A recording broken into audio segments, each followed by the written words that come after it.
All right, I'll go ahead and call us to order. Please call the roll. Councilmember Altman, Here. Councilmember Schlong. Yes. Mayor I Pro mean, Tem yes. Square. Don't confuse me. Oh, here. Mayor Ray. Here. All right, pledge of allegiance.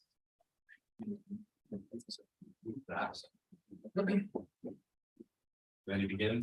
I pledge allegiance to the flag of the United States of America, and to the republic for which it stands, one nation, under God, indivisible, with liberty and justice for all.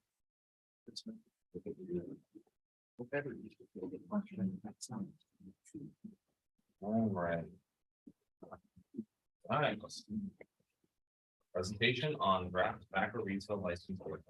Yes, thank you, Mayor Wright, members of the council. So we are here to basically hold a workshop as directed by the council in regard to a potential tobacco retail license. Council has discussed this at a few council meetings. There was a draft ordinance that was before the council, and at that meeting, it was directed to hold a workshop to try to get more input from the business owners, from the community on potential impacts with implementing a tobacco retail license. With that, I'd like to turn it over to City Attorney Rice, who's prepared a short PowerPoint presentation and kind of goes over what the ordinance would entail. Can everybody over here see? Thank you.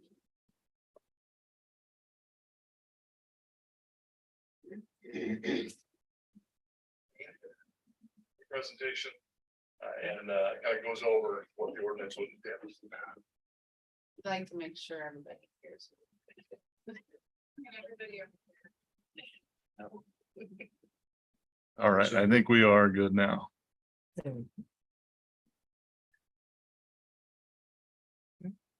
Okay. I make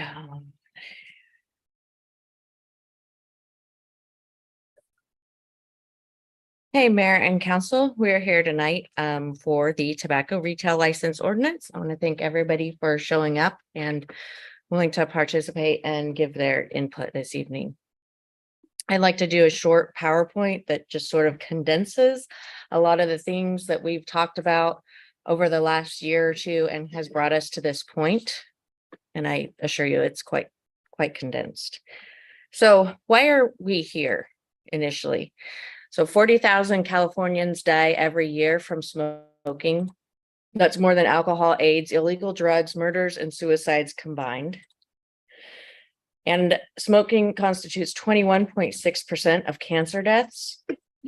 Annual healthcare costs directly caused by smoking, 15.44 billion. 8.8% of adults in California smoke, which is quite an improvement. And for California high school students, 1.2% smoke cigarettes, but 8.2% vape or use e-cigarettes. And that's California wide. I think our numbers here in Walnut County are slightly higher. So targeting youth, 90% of smokers today started before they were 18 years old. Exposure to marketing more than doubles the odds that kids will use tobacco, and youth are more likely to be influenced by advertisements than peer pressure. Youth are 3 times more sensitive to tobacco advertisements than adults. And of course, flavors make tobacco products more appealing to kids. So there is a abundance of tobacco regulation out there already. For federal tobacco laws, we have the Family Smoking Prevention and Tobacco Control Act. This restricts tobacco marketing in that there's no tobacco brand sponsorships of events anymore, prohibits sales to minors and vending machine sales unless they're in adult-only facilities, and requires smokeless tobacco product warning labels. The Federal Cigarette Labeling and Advertisement Act goes back to 1965, and this was the one that mandated the Surgeon General health warning labels on cigarette packages and in advertisements. The Comprehensive Smoking Education Act directs the Secretary of Health and Human Services to inform the public of health hazards of cigarettes through research, demonstration, and educational activities. And we have the Comprehensive Smokeless Tobacco Health Education Act, which prohibits advertising of smokeless tobacco products on radio, television, and other media regulated by the FCC. So those are all federal laws. California has its own set of laws on tobacco, including the Stake Act, which requires age of sale warning signs to be posted at each point of purchase. Also requires that the 1-800 number for reporting unlawful tobacco sales be posted at every tobacco retail location, and authorizes the Department of Public Health to conduct retail inspections with the use of decoys and impose fines for violations. The California Cigarette and Tobacco Licensing Act imposes a state retail licensing requirement on tobacco retailers. The main goal of this act was to catch those that were selling tobacco without paying the cigarette tax or tobacco tax.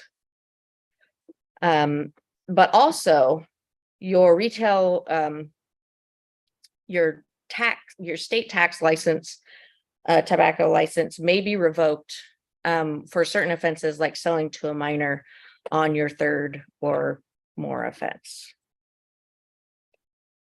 In 2016, California passed the Tobacco 21 law, which increased the minimum age to purchase tobacco products to 21 and expanded the definition of tobacco to include electronic smoking devices. And then Penal Code Section 308 makes it a misdemeanor to knowingly sell or furnish tobacco products to minors. Another important piece of the regulation puzzle is the 1998 Tobacco Master Settlement Agreement.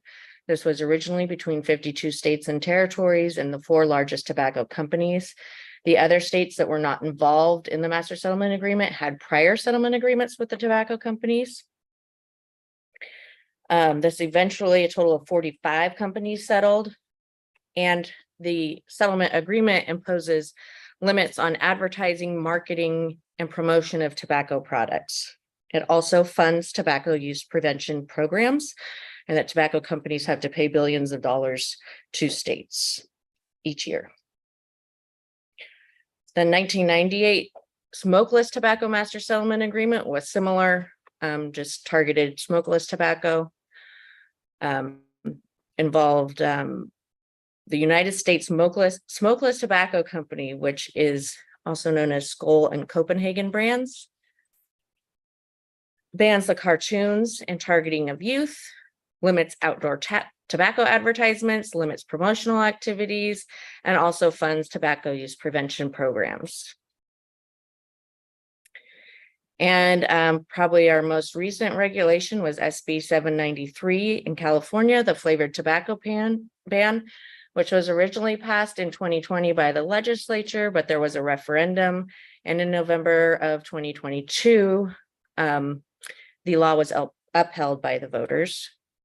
So this bans the sale of all flavored tobacco products, including electronic vaping devices within the state of California. So with all these regulations, why do we need a kind of this tobacco retail license ordinance?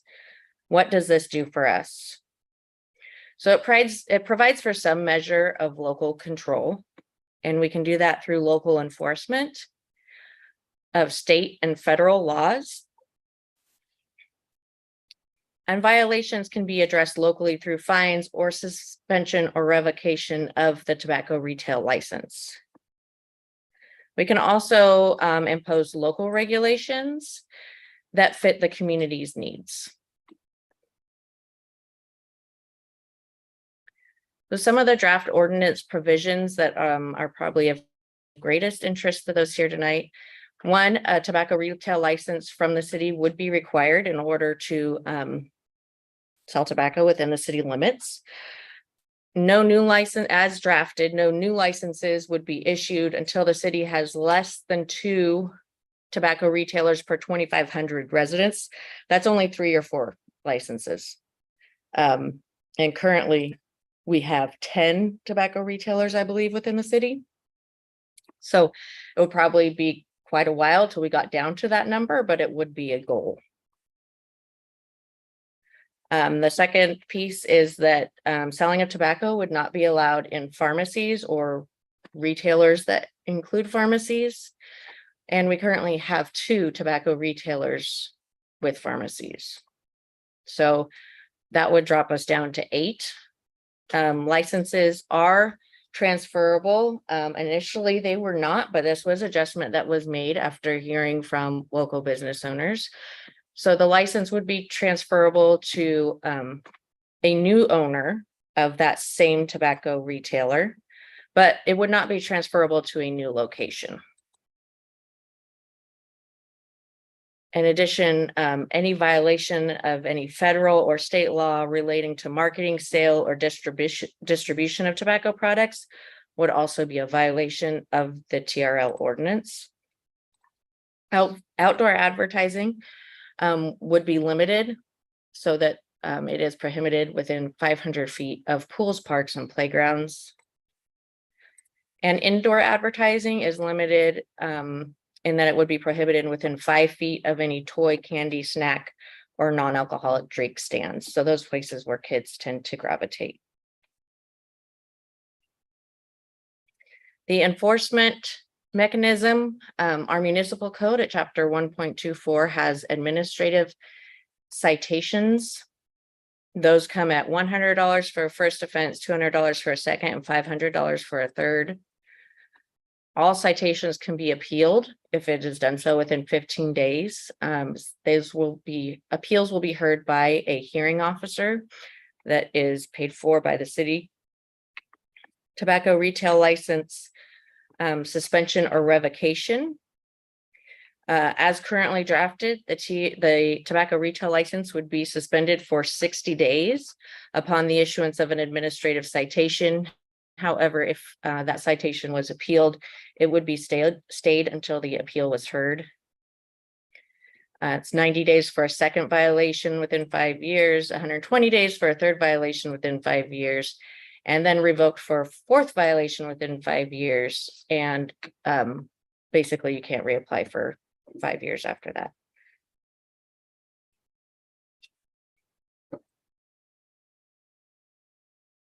And now we're ready for discussion. If you want any clarification, I would be happy to provide that at this point too, before you begin discussions. So Martha, just on the enforcement side of things, so we talked about it previously a little bit. It would be complaint based. It could be, yeah. Or if it were, I guess, witnessed. I mean, by- yeah, it would depend on what it is, but say it's an advertising violation. Someone says, hey, they're advertising, cigarettes right next to the candy bars. That would be a complaint. Okay, so the complaint comes in, we go, we verify that's the case, we talk to the owners. Is it mandatory at that point that a citation gets issued? They correct it? I think we Well, talked in- about in having a our- warning, right?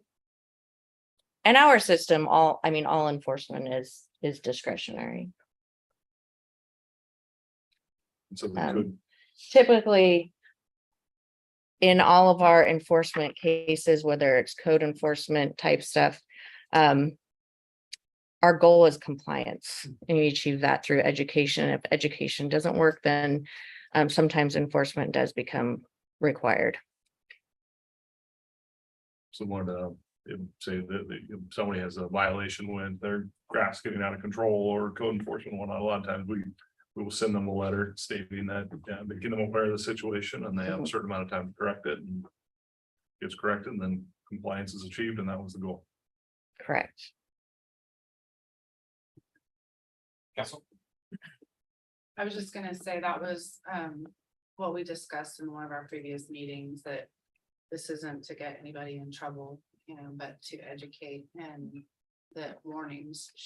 I'm in favor of providing a warning and education prior to a citation. I mean, if it becomes an issue, then, then we deal with that, but especially when it starts out, But I think that from what I've heard,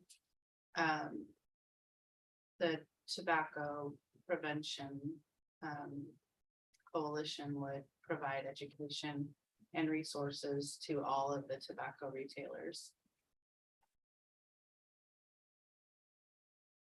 And sometimes even with that education beforehand, if, there could be a clerk or someone that comes in and moves something and, it just needs to be fixed. Yeah. Yeah, and I'm glad that we made the change to it can be transferable to a new owner.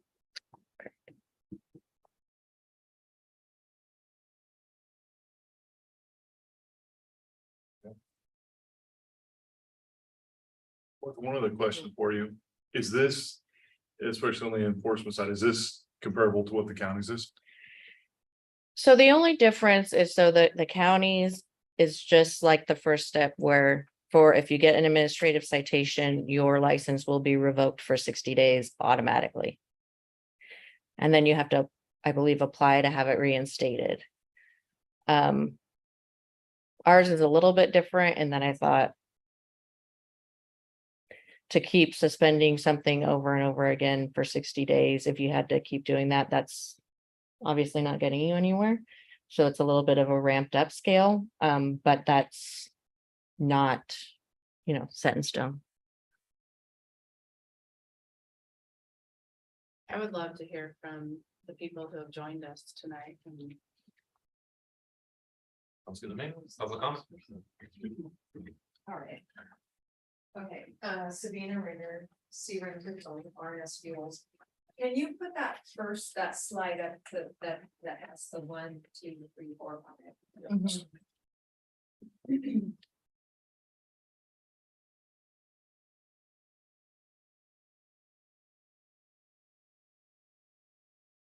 I hate talking. That one's go one more so that right there, that's good. That's good. So no new licenses will be issued until the city has less than 2 tobacco retailers per 2,500 residents. So, but the license are going to be transferable. So I was worried about the license not being transferable, but now I'm worried about how you're going to get it down to 2 tobacco licenses. it's my understanding that what that means is ABC Tobacco Company can't move in and sell tobacco unless we have 2 tobacco retailers per 2,500. So let's say RNS went out of business, Safeway went out, everybody went out of business. And we got down to where we only had 2 left per 2,500 people that live here. Then ABC company could come in and establish a tobacco retail license. Is that correct? You mean in a business could come in, because ABC they don't come in and do it. No, I meant ABC like X, Y, Z. ABC. Yeah, X, Y, Z. That's, we do a lot with ABC. Bad choice. Tom's cigarettes can come in. And my thing will be again, is that, we're regulated pretty heavily, right, by the state of California in everything that we do. And now we feel like the city's gonna come in and regulate us a little more, and the county's gonna come in and regulate us a little more. I think we all do a really good job at business.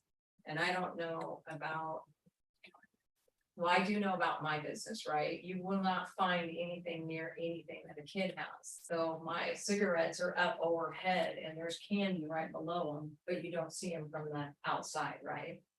And the cigarette companies pay us to do what they want us to do. And a lot of that I have not done because it's too much advertisement. So I think that if you just let us know what you guys want, instead of feeling like we're being forced to do something, or that you guys think we're doing something wrong. It's hard enough to be in business. It really is in today's world. And so my thing is that I don't like regulations, and I'm regulated up to here in all of my businesses that are here. And that's where I come from. The other thing that you've heard me say is that you guys don't talk to us enough. You guys don't inform us enough. Neither does the county, but that's the county. I still have no idea if I'm in the county or if I'm in the city. So I just go to everything. And so I think Blake told me that I might be in the city. You're in the city. And You're in all the city. these years I thought I was in the county, you know, so I City go stuff. against the county all the time, didn't even need to do that, but. That I helped out in other businesses, right? I appreciate everything you guys do, I really do. I just feel like, it's a hardship for us. To feel like you guys have a thumb on our businesses, and I'm hoping that all of us in here stand as businesses that are gonna do some really good things for Del Mar County and have done some really good things for Del Mar County. I mean, regulations, I don't like them, but there's a lot of them that we have to follow. This is just gonna be one more that, I don't know of anybody that, if you guys can tell me where you came into some problems with the cigarette stuff in Del Mar County, or selling to kids, or putting advertising for cigarettes next to toys or whatever, and if there was anything like that, if you talked to an owner or a manager, I'm sure that would all be removed. So, I mean, that's where I come in from. I'll have to get with the county to see if they're that strict on their policy of coming in and revoke, shutting down your license for 60 days, because that could make or break one of us. So they might have to amend that a little bit too, so. Anyway, you guys want to talk about it, that's what I say.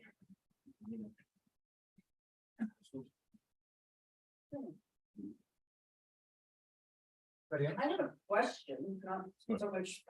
I work for Petroleum, District Brand. Oh, you can maybe stand up there.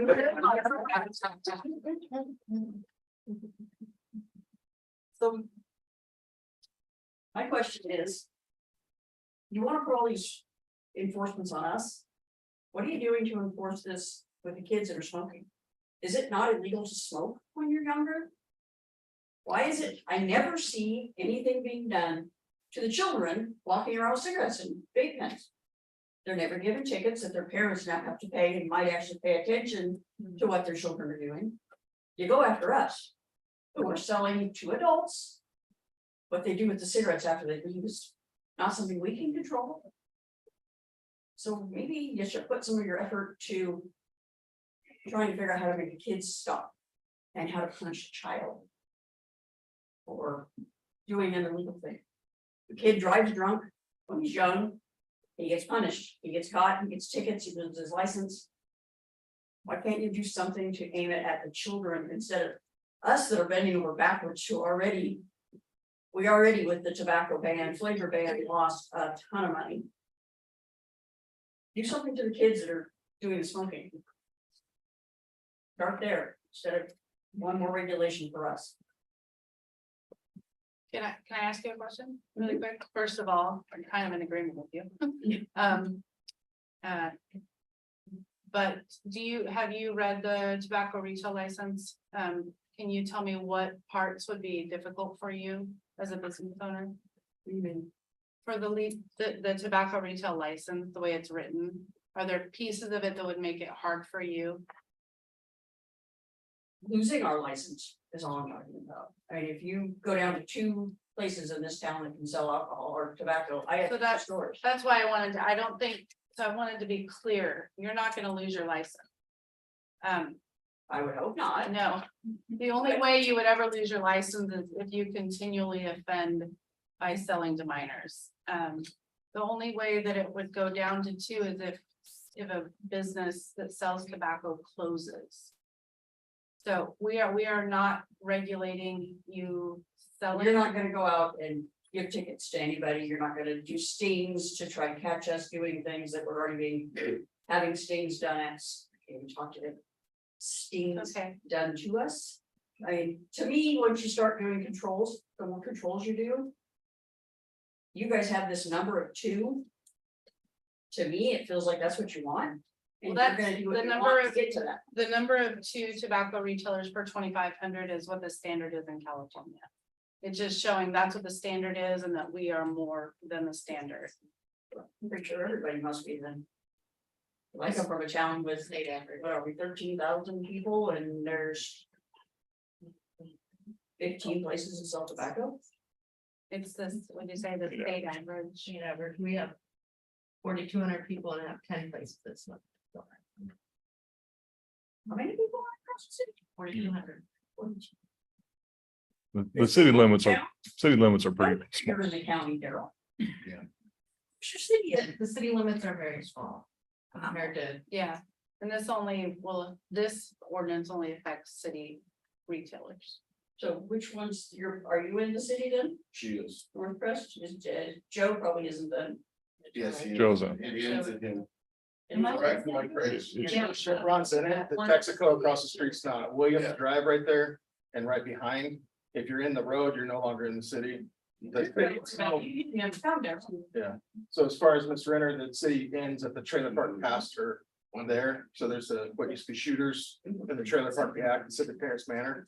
That's the city limit, so I have maps if anybody wants them printed out, because that's the biggest question we get every day. Where the city limits are, I'll provide them to you if you come by the police department. So the Shell station. You are in city limits, however, it gets kind of trippy because not trippy. Keep it on your phone. Right in front of you at North Crest Drive, that entirety of the drive, North Crest Drive forward is county. At that intersection, so if an accident happens in the street, that's not city limits, so, yeah, That's always fun. it's, but I do have maps of that clearly lines out those. That would be nice if to you have. want. I can't answer her question though, as far as the enforcement with youth, if you want, city council. Can I ask one question? Can we get a PowerPoint, copy of the PowerPoint, not electronic, even printed out, email to us or something?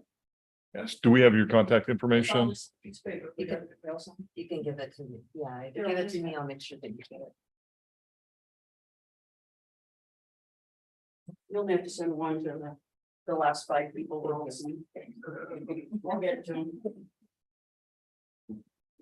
Would you like me to answer that question? Oh, yeah, go ahead. Yeah, so that changed a few years ago. We actually can't enforce as far as possession wise. It changed to go towards furnishing.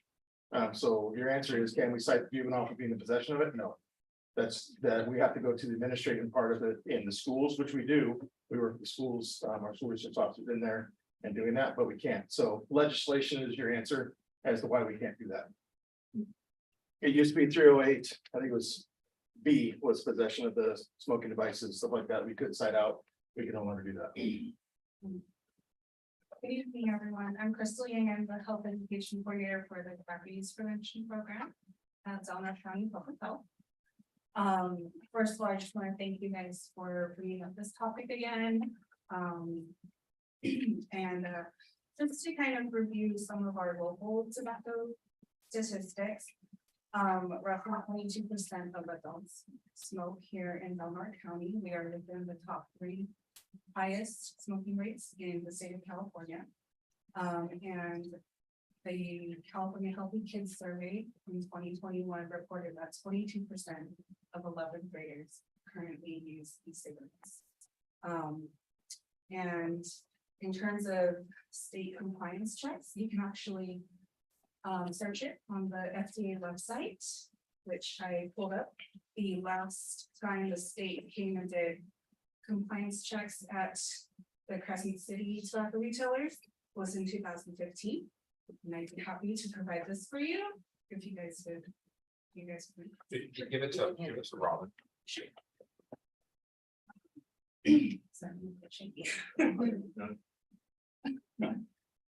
So, and you'll see on the spreadsheet there that in 2015, when they did conduct the compliance checks, there was no underage decoy that was used, so no violations were found. And that was the most recent one that I found on the FDA website in terms of state compliance checks. Locally, the Delmar Sheriff's Office did compliance checks as well with decoys in 2019, 2020. And back, I think like a year or two ago, before one of the previous secretaries retired, I had reached out and asked them what the results were. And I was told that 3 out of 12 retailers had sold to minors. And unfortunately, I couldn't find a report on that. But I did find an article stating that 5 out of 6 businesses did sell to minors. So I do have a copy of that article as well that I can provide you. Also, if you're, you'd like a copy of that. Right here. So there is that, and TUP is, we currently have an MOU with the county's environmental health department. So we do help them with education and providing resources in terms of the TRL ordinance that the county has. So what we do is every few months, we'll go out and we'll provide resources, we'll talk to the retailers and just kind of see how they're doing. We'll give them like tips. We'll, you know, kind of see whether they're in compliance, and if they're not, we'll just let them know. Hey, you know, that candy rack is a little too close. And just, you know, just let them know what's in compliance, what's not. And then that's about it. And if environmental health happens to do a check and they see a violation or something, they'll let me know and I'll go out and do some education again. So that's kind of how we've been interacting with environmental health for this ordinance. And if that's something that you might be interested in, I'd be happy to help with that too. Thank you. Thank you.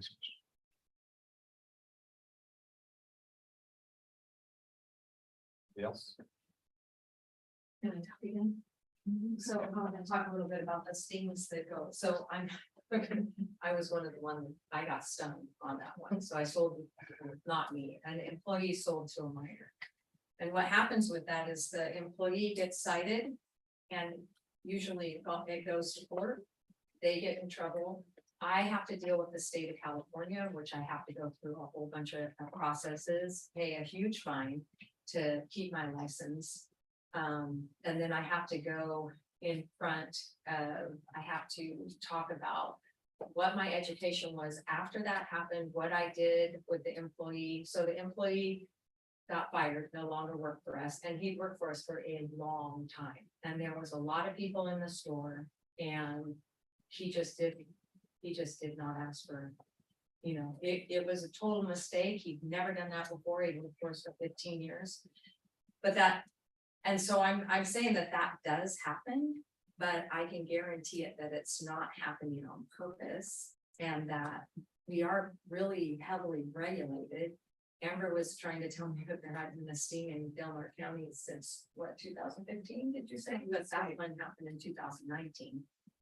So they are happening. I don't know if the county's doing them or if the state is doing them, but they are doing them. So They said the state did it in 15, the sheriffs did it in 2019. right. So so there are stings is what I'm saying. And I'm just saying that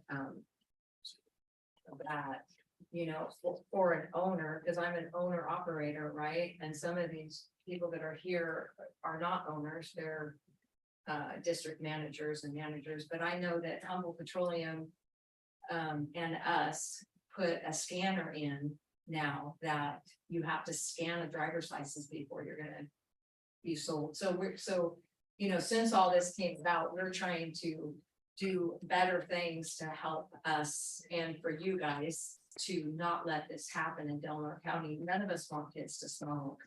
We don't.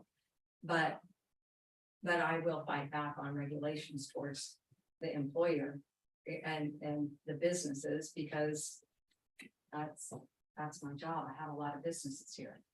Only one sells tobacco. And I just want you guys to know that we really are doing our job to not let that happen. And I'm with Humboldt Petroleum. There seems like there could be a better way than to always come in after the businesses. That's how I feel.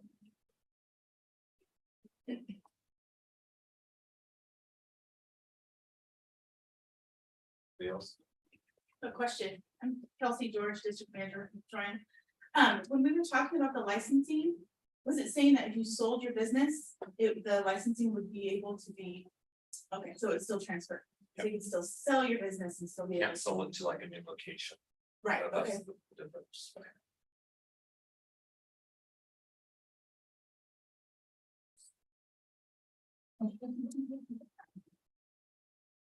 I would imagine if it's like the same business, right? Like you would open a donut shop and still have your tobacco license. I would imagine, I'm thinking like a liquor license, you can sell it to somebody else that's not gonna be at that same exact spot. Yeah. It's not like that, it has to be at the same spot, Yeah. so it'd be like selling the entire rent control. The whole part of the business is what I was, There really isn't anything in the ordinance that speaks to enforcement at all, right? Like, there is no resources created to do, I'm sorry, I'm gonna borrow the phrase sting operation. I don't know what it's really called, but it doesn't speak to like there being a new officer to go around and take care of this ordinance or any resources provided for this ordinance for that. And lost my train of thought there, but and it doesn't have anything to do with banning tobacco. So really the only real issue with this ordinance is like if Safeway and Rite Aid are okay with tobacco business when they have the pharmacy back in the corner and they sell the tobacco way up in another corner up front. You know, basically because they have a pharmacy within a giant store, they can't sell tobacco, I guess. Is anyone here from Safeway or Rite Aid tonight to speak about the loss of that business or? No, I our mean, city clerk reached out to everybody after everybody was invited. It's my understanding. She also reached out to remind them and to ask if they were going to be able to join us. Yeah, unfortunately, Safeway has different regulations where they have to hear from the public person to be a public affairs, excuse me, to be able to speak on that. So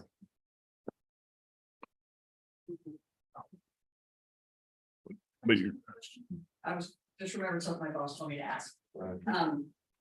If you get to the point where they take your license, I have 3 stores. If her store gets its license taken away, gets in trouble, do all my stores lose their license? Because that's what we were told. I would say individual businesses is what I would have thought by, yeah. yeah, the license would apply to each location. Okay, Mhm. thank you. I would hope it would never come to that. That's the spirit of what this is. It's not trying to be like, or we're closing you down. It's. I know what you're thinking. Do you mean if you sold one business? You would lose it to the other 2? Or are you talking about per violation? For violations, if our company, one of our stores got in trouble for their number of violations or whatever it is, all the stores have to. That's all. so no, it'd just be by location and you're right. I mean, it would be trying to gain compliance, just like what we do with any of the other code enforcement. If we can't gain compliance, then that's where the administrative What is process starts the coming in. renewal process? What would it be like? Because what I originally was like, it's one time thing, and as long as it's not ever.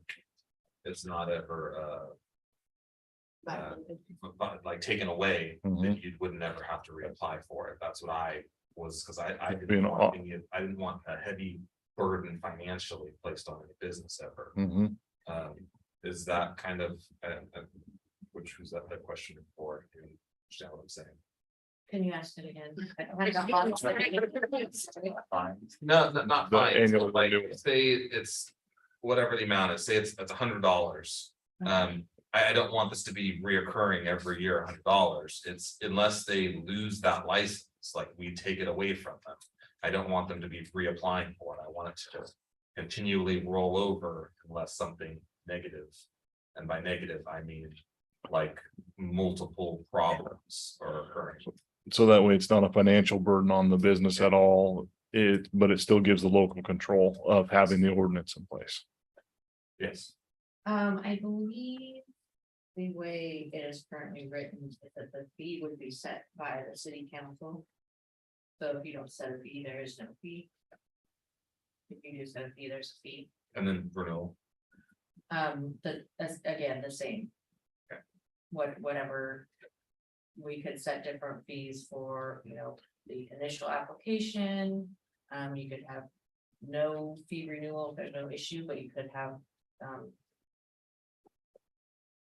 mean, basically, when it's a suspension automatically gets lifted. So the fee they would be paying there would be the administrative citation.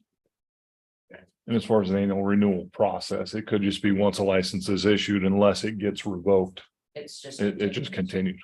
So there'd be no That's burden fine. on that.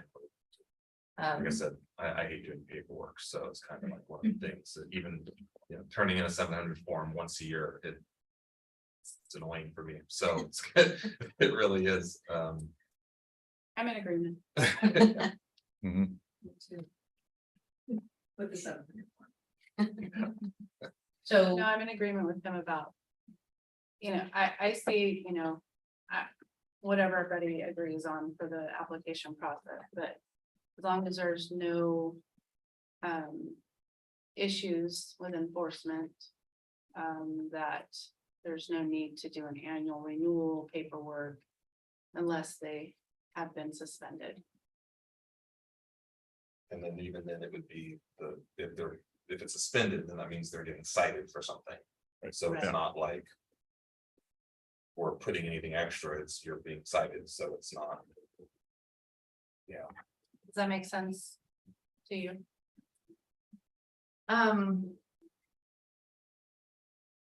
Not necessarily, because when you sign up, you submit your application, you pay your fee or no fee, whatever the fee is.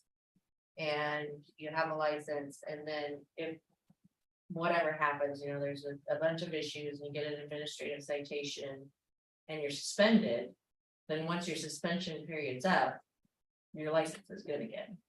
So I'm not sure what they would do 3 months later when the annual comes up. I think he was just, the purpose of what he was saying is we don't want them to have to reapply for the same license every year. Right. So that, and that would, it's fine, yeah, typically what you'd see with that is maybe, you know, update your information if there's any changes. As far as who your contact person is, the manager, blah, blah, blah. or in the. event Otherwise, of it's just- Sale, or in the event of a sale. Yeah, I think that would probably be best. Mhm. Yeah. Would you mind just going through quickly what the retail license actually requires? I feel like some people may not Oh. know that. Sure. So, as drafted, it would be an application form, which would include name and location of the tobacco retailer, name and address of the owner of the tobacco retailer, a copy of the city business license, a copy of the California Department of Tax and Fee Administration tobacco license. A statement that the applicant consents to entry into all areas of the retail premises for purposes of inspection or enforcement by local or state officials for purposes of inspection. I need to fix that during all hours of operation without advance notice. And a statement certifying that the tobacco retailer has not been cited for a violation of any state or federal law or the muni code within the preceding 60-day period filing the application. And pays the application fee, if any, set by resolution of the council, and pays any outstanding fees, taxes, or penalties the business owes to the city. And then the rules for advertising. I mean, the basic rules. The rules for advertising, so we currently already have a section that says no outdoor advertising within 500 feet of certain locations such as parks, playgrounds, schools, places where children congregate. The new regulation is the no indoor advertising within 5 feet of snacks, non-alcoholic drink displays, candy, and toys. So when it says in violation of state or federal laws. So say they have one of these 2015 things happen and they get in trouble with the state, does that put them in trouble with the city? She said within the last 60 days. No, So but- when they fill out the application, if they were received an issue, Yeah, so when we're talking about the application, they're certifying that they haven't been cited in the last 60 days. Oh, okay. But in the future, once you have a license, yes. Oh. If you're caught That was my by question. a state, sting or whatever, any of those violations could also be a municipal code violation and a violation of your license. Yes, it would be. And can I ask Chief Griffin a question? Chief, how often do you have tobacco stings? We have not had one since I took over. We do ABC stings. In this case, when I would do them is if we're having hardships with that business or we get reports they're selling to minors. Then we put something together and see if they do. It would be a reactive issue. We're not able to be proactive on this right now. So it's complaint driven. This would be complaint driven, yes, and Okay. yeah. The We reason do why I have, asked the question is because there seems to be some paranoia about all of a sudden we're gonna have weekly stings or many stings.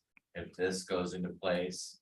So I just wanted to provide that information to them. So they know that we're not gonna go sting crazy with city police department stinging everywhere. Cause it's complaint driven. So if a citizen called and said, hey. I saw a 4-year-old buying some chewing tobacco or something like that, and then. yeah, I wouldn't say that we're not going to do them, but it's definitely complaint driven. We start hearing some things. I would go in and check it out, either off duty or on duty, like plain clothes, and see what I can see or send somebody else. And yeah, we would check it out at that point, but I don't have the manpower to go around, because you're talking about a sting that minimum, you're talking 4 officers plus somebody that actually can do it, so. There's a lot of safety concerns on stings, even though it's just tobacco, there's still a lot you have to do it right, so. With this would be complaint driven. We do have the school resource officer right now that is on the tobacco grant. So on the off time, they're not in there working with the schools. That one, he could go around and do checkups on the businesses, just making contacts, do visuals, so making sure it's in compliance, but it would not be overtly, we're trying to, hammer down on this. My intent would be to follow the California Constitution and go by the spirit of the law, not the letter of the law by far. And it would take a lot for you to get cited, if you're not willing to be compliant with it. If we come into this matter and all we get is a big old middle finger, go away, then yeah, you're probably getting a citation. But if it's a, hey, no, yeah, this was supposed to be over here, that's just a, hey, we'll walk away. Yeah, so sorry for, that's just basically the way it is. That's the same way as if the traffic stop happens. You have to duck yourself into it, that's a little bit, so. But definitely in this, that's not what we're wanting to do, is shut down businesses for this. It's the compliance and education, so. Perfect, thank you so much. Those are public comment, because I interrupted everybody. Somebody wants to speak, it doesn't matter to me. Yeah. I'm Stormy, I'm representing Discount Liquor. So the education, would it just be like, oh, here's a piece of paper, read it and hope you understand? Or will it be programs, something I can physically go to learn about, to make sure I can help the store understand, how the advertising needs to be, how the candy needs to be, how everything should look? Or is it just gonna be, here's this, read it, understand? So I think even with this, we all kind of interpreted the letter slightly differently and got all mixed up and confused. Education is my main thing, is I want to be more informed of all of it. Yeah. I think it's a great question, and I will just, from my interaction with all of those who have worked in advocacy with tobacco prevention. Everything is has been about education and about doing hands-on with people, not hand you here. Go now, go fix that. And I think that would absolutely be the goal. And we have, I know with Crystal, we have people who want to help do that. And so, yes, it won't be just a get it fixed. We gave you the paper.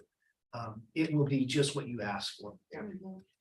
I personally would have an expectation, if this passes by the city, that the Tobacco Free Coalition and or the Del Norte County TUP program and or whomever that they take responsibility for that. And that they make an appointment with you and they come out to your location and they walk you through it. That's what my expectation would be. Thank you. I can follow it up, is that would be also what we would do as law enforcement. I mean, the same way I coach football is, here's my expectations, here's, it's consequences, repercussions. So here's what the expectation is, we understand it, make sure you don't have any questions. And then we can walk away, and that's what the expectations are. So that would be our partnership with you also, above what that group does from the police department and code enforcement. That's what we would do, make sure we all understand. I know there is some from ABC. I can't remember the system's name, but there's the training you go through and you get a certificate out of it. I'm not sure that exists for tobacco, but I'll find out. If not, I'll work with the school resource officer and make sure we understand each other for the patient setting. And again, it's not gonna be walk in, gotcha, first time. That's, hey, by the way, remember this? Okay, here's the 5-foot rule and all that. So, yeah, that's what we would be. Also. And I think that's an important point, that there's the upfront education, which is coming in saying, here's a new regulation, and when it goes into effect. Walk around the store, say, this advertisements too close, whatever, because there's really not a lot of new regulation, but the other piece of education is that if something isn't just right, saying, hey, did you know that this needs to be moved because it's not in the correct location. Okay.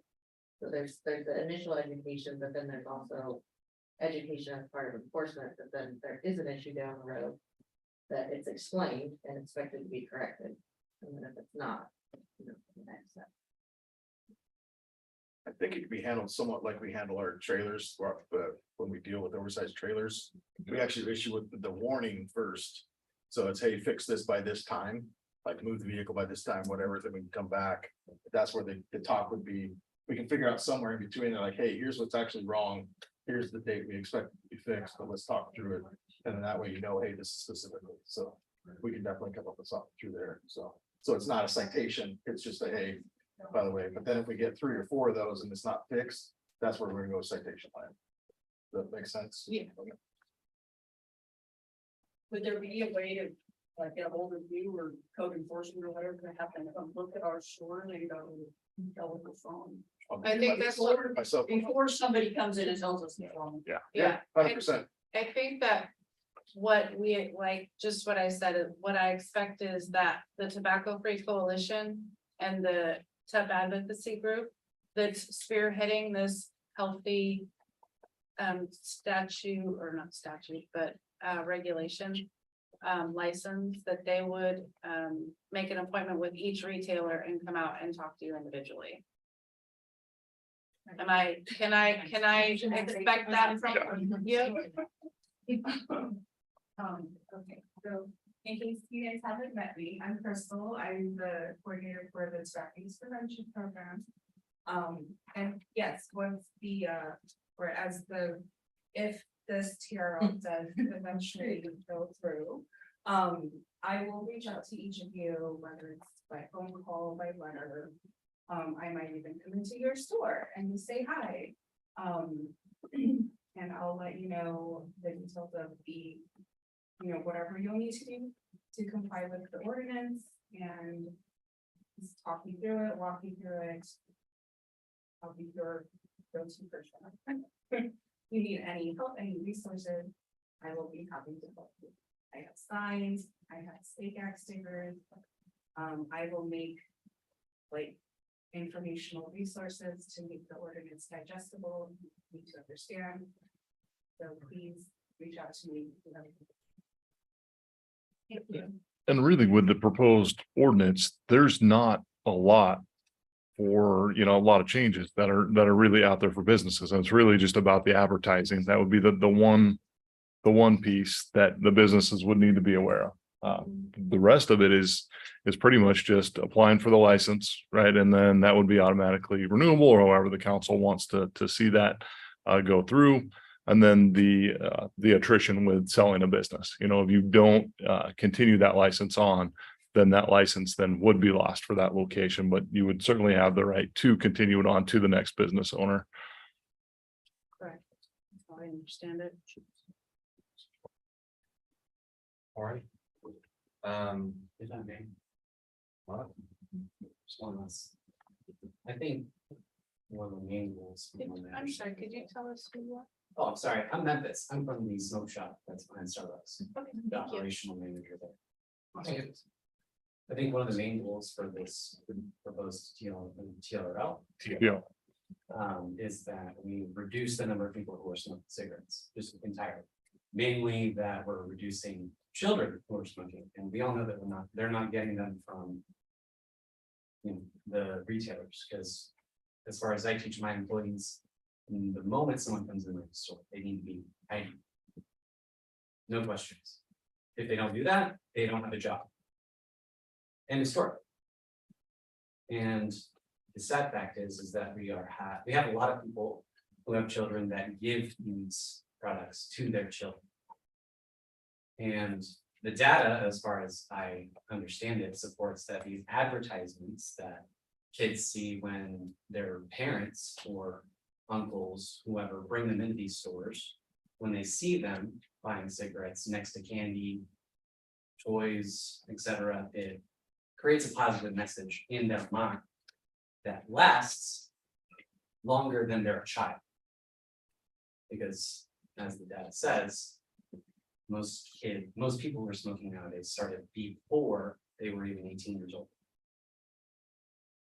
And I think the focus should probably be on making sure that our kids stop smoking and that we reduce the people who are smoking cigarettes and using tobacco overall. And I think regulations is one way to do that. And that it's a smart way to do that, but we need to make sure that we're stepping carefully because we don't want to just over-regulate and make a laundry list of things that people will eventually just ignore. I think we need to be meaningful with how we like step forward, and we need to make sure that we're focusing on the children and the kids who are being impacted by this on a daily basis, especially in Delta County, because it's a very big problem in Delta County that I've seen personally. People have been. Thank you. Thank you. I think I've said it at every meeting we've had when it comes to talking about tobacco retail licenses. We need to start earlier. It's in elementary school, it's be second and third grade. I remember chain smoking a pack of bubble gum cigarettes when I was a kid. I've never smoked a cigarette, a real one at least, so. Those the best, that was the best chewing gum ever. I don't care what anybody says. But I've always said that we need to get the kids way sooner than what we do. If we're not getting to them by the time, before they get to high school, before they get to middle school, then we failed. It's already ingrained in their head. We're not getting to them in elementary school. Even the first half of elementary school, I would say, is second, third grade. That's what I'd say. Being that I'm a second, or I was a second and third grade teacher, I would say it's already in their heads by then, so. But let's go ahead and close public comment unless there's anybody else that wants to say something. All right, we'll close public comment. We'll bring it back to the council for direction to staff regarding development of tobacco retail license. Well, I'll just start by saying that for me, this has always been about the health of our community. My mom passed away from cancer and had a stroke, both from smoking. And I watched it from being a little girl all the way through an adult, watch her health decline because of smoking. And number two, just our kids, it breaks my heart when I drive through town and see kids smoking or vaping. I don't know why, but it makes me even worried more when they're vaping than they are smoking cigarettes. For me, this is about decreasing those numbers. It's about not advertising to kids that smoking is okay.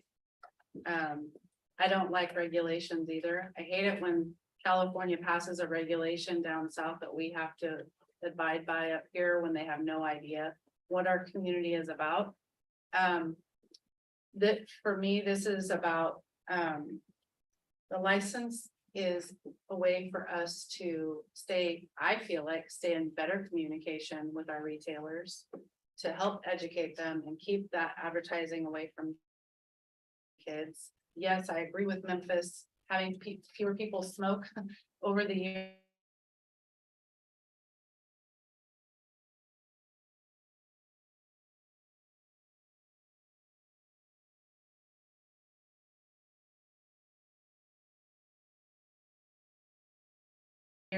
Will make us a healthier community, and tobacco retailers. I am fine with keeping where we're at, but I don't want to see us increase the number of tobacco retailers so that it just becomes more prominent and more available. I'm very disappointed in an adult that would pass on a cigarette or a vape to a child. And you are right, we have to get to the schools sooner.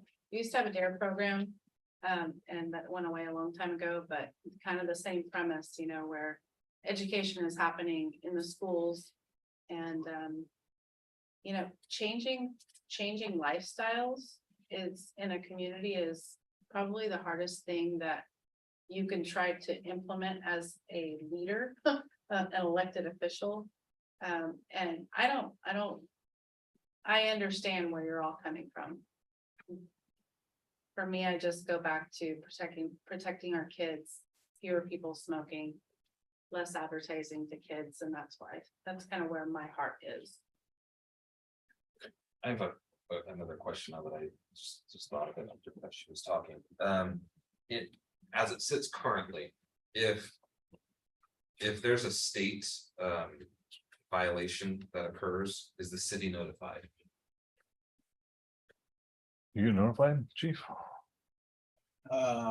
As far as tobacco wise, I've never been contacted by the state tobacco. I don't know who does what for it. ABC, yes, we'd be contacted alcohol wise. But, well, maybe or maybe not is the honest answer. Okay. You know, but I don't. I've never talked to anybody about tobacco enforcement in the state. Thank you. Council. Anything else? Just a couple of things. Number one, I like whenever it's possible, I like there to be consistency in whatever regulations we do have. The county has passed a TRL as far as the components of it, not the enforcement piece, but the components are basically the same about the advertising. And so I like there to be consistency as we just tried to describe where the city limits are.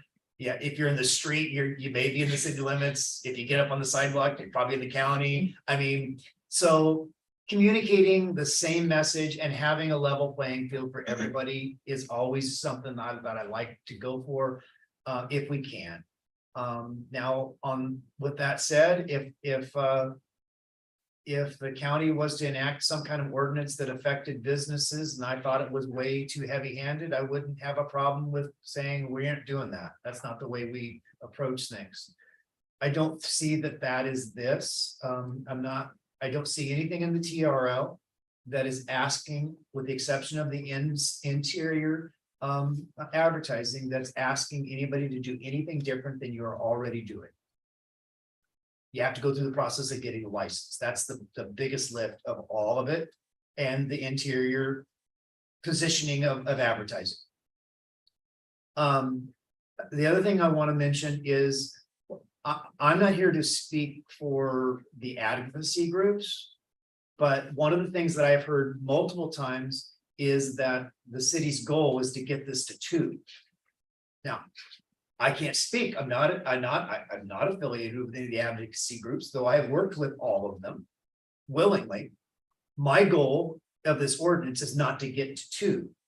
My goal was to have an ordinance that is at least cognizant of the business community that says, if a bunch of retailers that sell tobacco all decided that they were just going to quit and sell their business and turn it into something else, there ought to be a right for somebody to continue to sell something that's a legal product in the state of California. And so we simply use as a baseline, what is that average in the state of California? I do not see this ordinance as a goal to get it to 2. If that's what somebody else is telling you, then, well, it's not true. The ordinance was not written that way. Now, Are there advocates that would love it if we only had two? Well, sure. I don't think there's anything wrong with saying, I wish that we didn't have as much tobacco in Delaware County. I don't think there's anything, that doesn't make them a bad person, if that's how they feel, but that's not what this ordinance is for. Here's the most important piece, in my opinion, because we've talked about education. As we stand right now, in an official capacity, no one from the city could come in and ask you to do anything in regards to your tobacco advertising or anything else. Because we don't have the authority to do that. If we pass the TRL, then a staff member, somebody assigned by the city manager, chief of police, could come in and say, hey, I'm from the city of Crescent City, and I just want you to know that the stuff where you put that advertisement for the cigarettes and stuff, that doesn't belong there. It's by the ordinance. Really like you to get that moved, please. And could do it with authority to ask you to do it. We don't have that authority right now. The state is the only person that has the authority to come in and tell you what to do. But it doesn't, but what we would be asking you to do, and if you look at the consistency of the way we have approached code enforcement, some of you have been really frustrated with other properties around you because they don't get things mowed, they don't get things cleaned up as fast as maybe you think they should. That is indicative of the fact that we work really hard from a city standpoint to let people come into compliance without putting the hammer down. It's not that we couldn't, it's just not our philosophy. Our philosophy is to try to educate and then allow people to make those corrections. I see that this would be the same thing. My guess is that after the initial education piece, you're not going to see us. You're not going to see us unless something's wrong. And the reality is, if something's wrong, you probably will see it and catch it long before we would ever even know about it. But it provides consistency of regulation across Delaware County, and it does give us the opportunity to come in and help you get it right. That's why I'm still in favor of it. I agree with Mayor Wright. I'm not interested in making money off of any of you. You guys are doing the best you can with businesses, and I know business, it's not easy. Found that out through working with the Chamber of Commerce of how many of you have been hit up for sponsorships for this and that and everything else. And some of you just feel like, man, if somebody else asked me to donate money to something, I don't know what I'm going to do. I get it. And I don't think you need to be paying every year. We do one thing. We don't need to generate a bunch of money because I'm not anticipating that we're going to spend a bunch of staff time doing this. But I'd like our staff to be able to be a resource to you. I'd like for one of our officers to simply be coming in to buy an energy drink and go, hey, that sign doesn't belong right there next to the energy drinks. And it'd be as simple as that. And if you go, I didn't know that sign got moved over there. Done. I want our business community to believe that we have the credibility with the way we've done everything else as a city to believe that we're not out to get anybody. So that's my pitch on it. I don't think we're asking for a big lift. We're not asking for money. And I think that having the ability to come in and help you do it right is a good thing. And I think consistency across the county is a good thing as well. So everybody is expected to do the same thing. I do like the fact that our goal is not to just pull it from you as soon as you've done something wrong. If that's the way the county is written, then you need to go back to their meetings and say, hey, that's not, give us the city's got a lot better approach to this. So, but anyway, that's my pitch. It's why I'm supportive of it.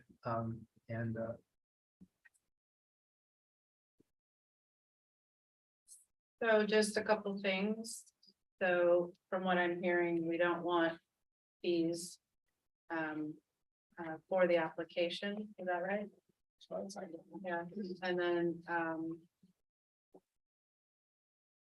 we expect education to happen first with every retailer. And That's not actually.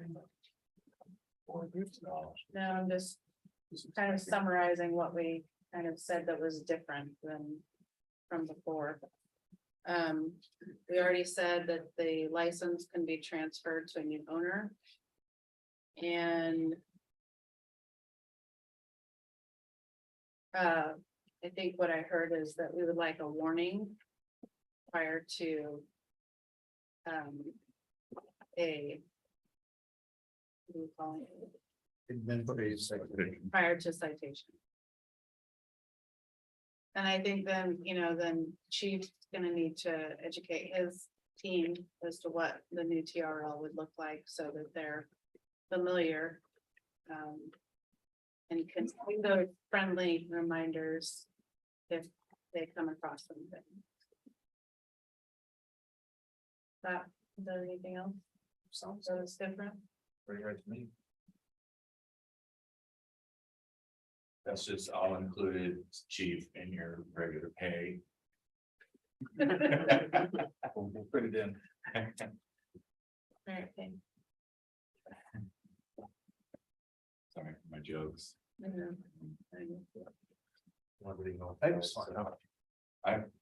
I just, if we're gonna sit up here and preach every year how we support local businesses, I'm just concerned about how Rite Aid and Safeway feel about having it taken away. That's my only last concern. I like the transferred license thing. That's nice, grandfathered in, that kind of turns my vote right there. But, tobacco is big business, and that's kind of what the anti-tobacco people are finding out on Capitol Hill. Is if you want to get rid of tobacco, you're getting rid of a lot of tax revenue that pays for a lot of programs. Just flavored tobacco alone, this last year was $30 million lost in tax revenue, and you have children's services like First Five and the services that help pregnant women with their first year of a newborn cut. First Five's making cuts right now. When we first started back in 1989, heavily taxing tobacco, 45% of cigarette packs are not purchased in California. They're brought in. That's $1.4 billion California lost in tax revenue by raising the taxes. So each $1 million, each $300 million, each billion takes away from our children programs. And that's why you saw the bill fail on Capitol Hill this last time on banning tobacco completely in California, because they're like, oh, we don't want to lose our resource officer at the schools or our First Five programs that feed the toddlers till age 5, or these programs, unfortunately, that have gone away that help the first year with new mothers. There's a price to brilliant ideas, great ideas, just like the alternative dwelling units. Great idea to create more housing, but we can't regulate the rent. Still gonna want $3,000 a month for 500 square feet to take advantage of the shortage. So there's all these great ideas, but keep in mind, there is another cost that you're gonna have to sacrifice something.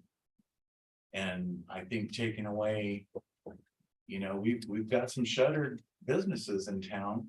It's a concern, I don't want to blindside Rite Aid and Safeway. I wish there was something else we could do, but they don't show up. And I don't know what else we could do about that, but that's my last argument on passing this, is Safeway and Rite Aid get in their business, some profits taken away.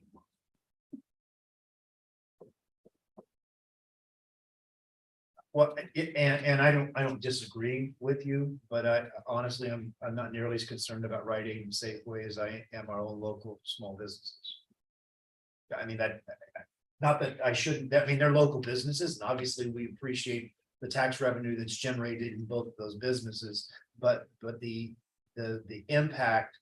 And Sabina shared this with me, the impact for a local business is so much greater than it is for a corporate business. And so it doesn't change the impact, but and I have to be cognizant of the people who do share, right? I mean, yeah, and it's not that they couldn't be, but yeah, I don't know that we could extrapolate without them giving us the numbers, how much tax revenue we might lose just for tobacco in Rite Aid and Safeway. But my guess is that when you start looking at the percentage of sales tax that we do receive, it'd be a healthy number.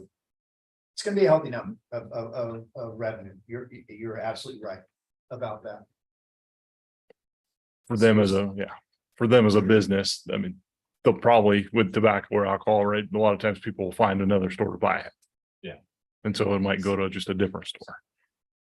Well, yeah, and I guess in that case, and this, I don't mean to bag on corporate America, but if they can't sell, then they're gonna come to you guys that are here, right? They're gonna come and buy there, and as far as I'm concerned, that could be a win.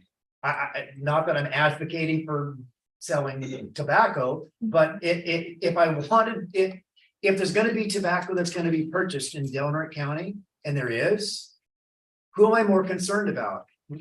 Rite Aid's bottom line or Safeways or our small businesses?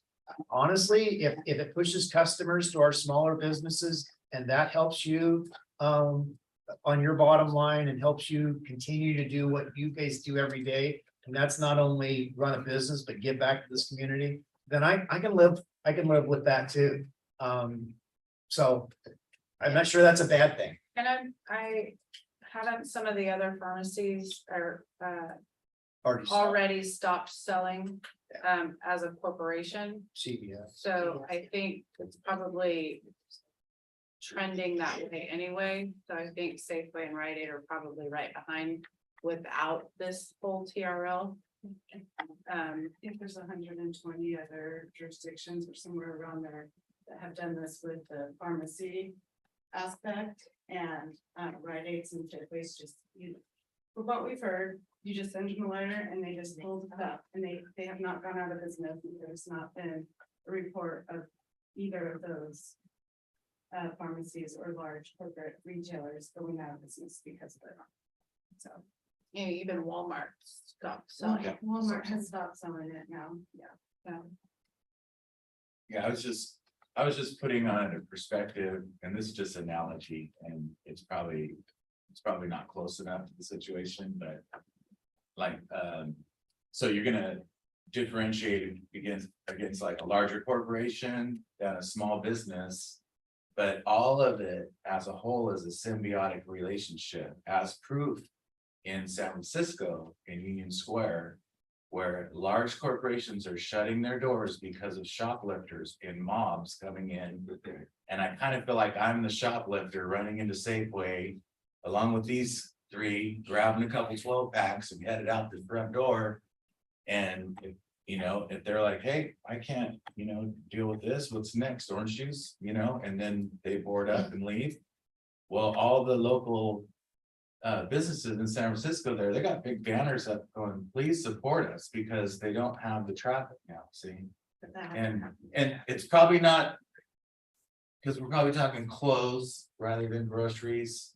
It's probably not the best analogy, but any business locally is a symbiotic relationship to the, and forgot what point I was trying to make. I think I feel like a shoplifter kind of running in there, taking all the cigarettes out. Oranges and 12 packs. That's Oh, where. yeah, Well, I 12 packs, packs and then some orange juice. I didn't know what. That's just impactful to the health. Maybe.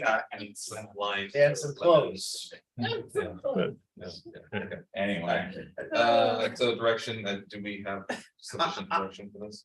I would like, just so that if we're in agreement, I would like to direct staff to bring back the TRL as written for consideration with the understanding that the council's desire is that this would be a zero fee application, that it would renew automatically. And that the provisions as contained within the draft TRL regarding compliance.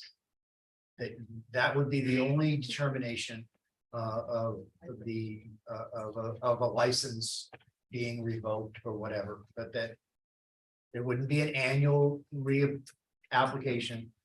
But we should note that and I think we put the deed restriction on there. We should probably note in the ordinance that in the case of the closing or the sale of a business, that they need to notify the city, so that we just know if you quit, or or you sold it to somebody else, so we get their information on file.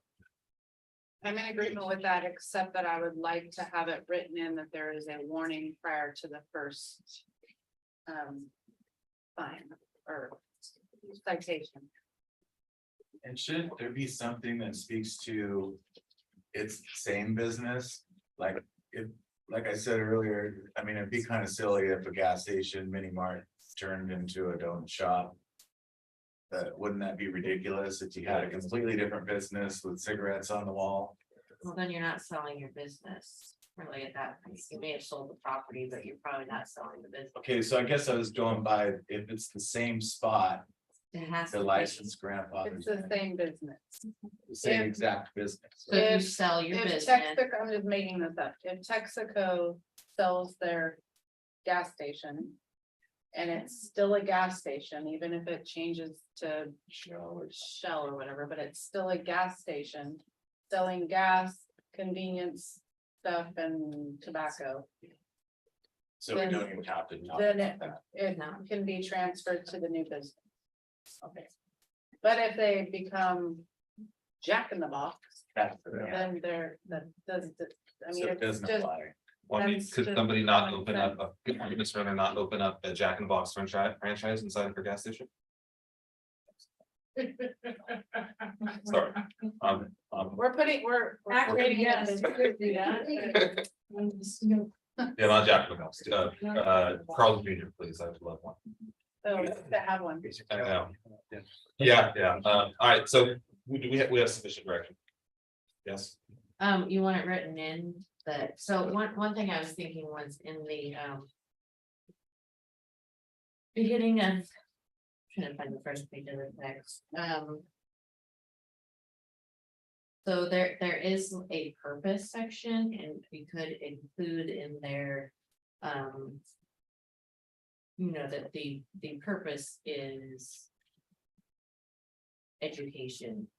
Or sort of, a statement as to intent and approach towards the ordinance, in the purpose section. I like that. I also like what Chief said, earlier. Chief Griffin. What did you say? You like to handle things reactively versus proactively That's when it comes to this. I would say, I mean, I would word something like exhaustive efforts would be made towards compliance first prior to a citation. But and not limited to one warning, but multiple, I mean, at least one warning shall be made before a citation is issued. Yeah, that's what I Is said. how I kind of like it, because that way it gives our officers, it's not, hey, we got to give one warning, and then the next one, it has to be a citation. As long as we're working together towards the compliance for it, if this gets passed, that's what we're going forward. and it's always worried me with writing things like this, because I believe in Chief Griffin and the job that he's doing. I believe in my city staff and the way they're doing things. But this needs to be set up for when Chief Griffin is no longer with us, when I am no longer sitting here. It needs to be set up, it needs to be, I won't say idiot proof, but it needs to be jerk proof. That's probably a better, way of it. So that's would be my one concern. That's what, and I agree with you, Isaiah. That's why I want the clause that states that the fees will be established by the council. I want that to be specific. This is a zero fee thing. I don't want to leave that in there where Mhm. 5 different people could all of a sudden say it's $1,000 a year.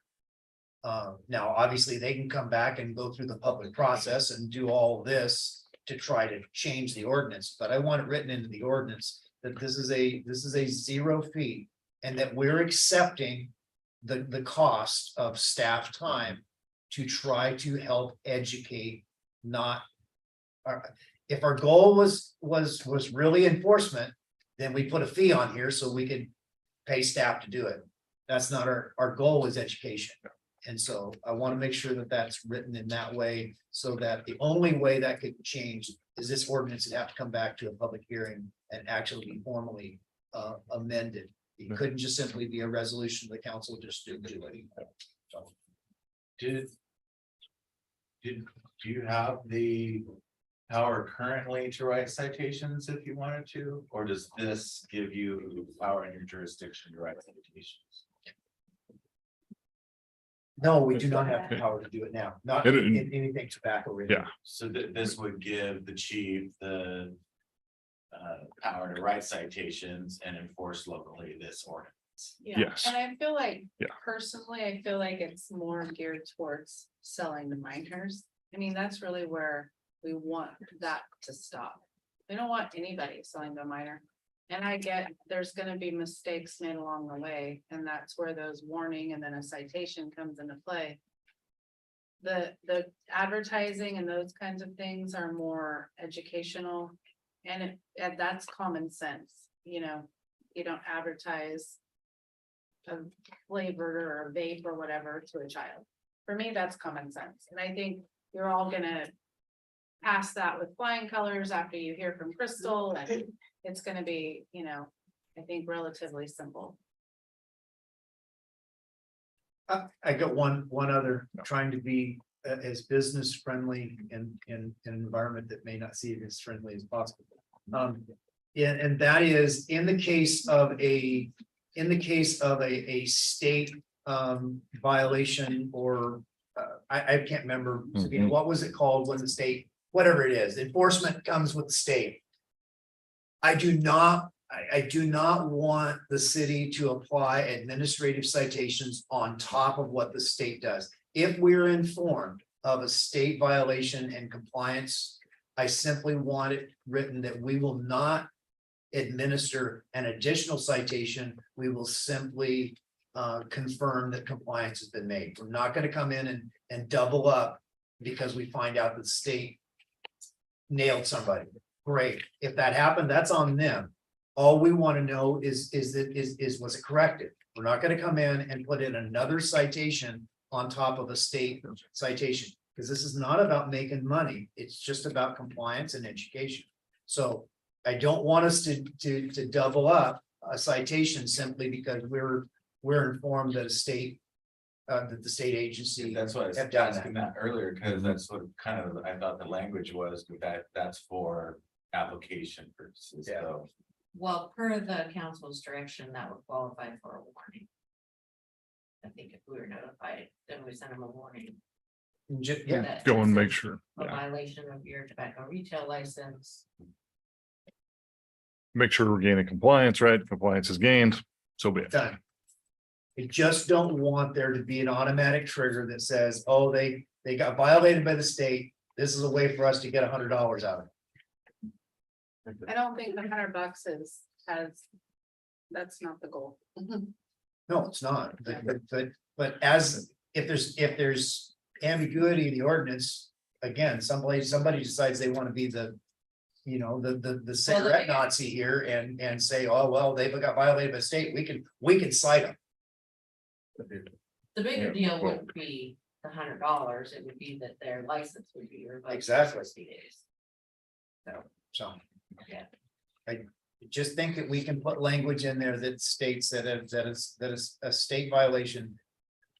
Does not require a city administrative citation. It only gives us the opportunity to ensure that compliance is made. Good point.